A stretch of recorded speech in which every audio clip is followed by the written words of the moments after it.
Melanie. I work at the Canada Science and Technology Museum in Ottawa, Ontario, Canada. Today we're in the Helen Sawyer Hogg Observatory and we're going to talk to you about telescopes. This telescope was built in 1905 for the Dominion Observatory in Ottawa, Ontario. Telescopes are instruments that allow us to see very distant objects really close.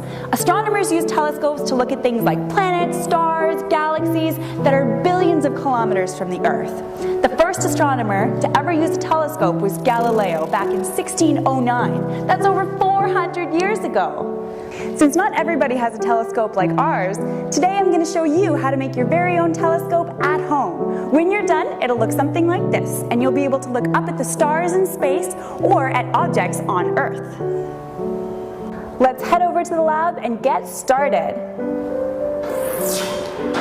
So you might be wondering what our big telescope and this little telescope have in common. The secret is in the optics. The optics of a telescope refer to how the lenses or mirrors in the telescope are arranged to bring the picture right to your eye.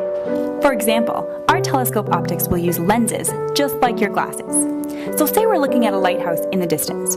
Light from the object is going to travel towards you in a straight line, but as soon as you put a lens between yourself and the object, the light gets bent. By putting two lenses between us and the object, we're actually concentrating the light into our eyes, so we see a brighter image. So, to make your telescope, you'll need one piece of black Bristol board, a stapler, black electrical tape, a pair of scissors, two magnifying glasses. Ideally, one will be larger than the other.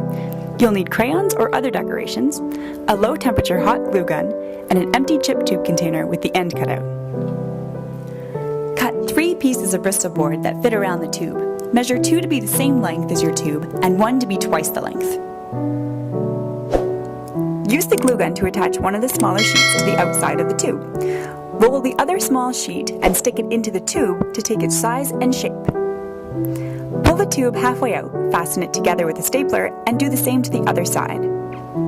Apply hot glue all around the smaller tube, then stick it into the larger one to make sure it doesn't slide around. You should now have your first tube covered in black paper inside and out. To make the sliding tube, use the longer piece of Bristol board to create another tube just like the last one and secure it with hot glue and electrical tape. It should slide smoothly in and out of the larger tube, so don't glue it in place this time. This is the sliding focus for your telescope.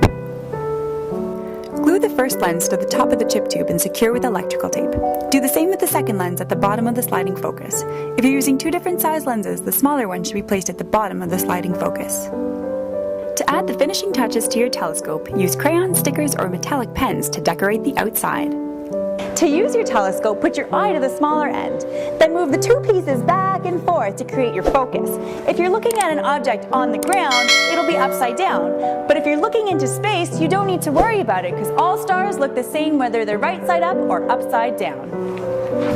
I hope you enjoyed making your own telescope with us today. Remember, if you're interested in astronomy, visit your own local observatory, or better yet, come visit us at the Canada Science and Technology Museum for some fun-filled stargazing. See you there! Anybody seen a lighthouse?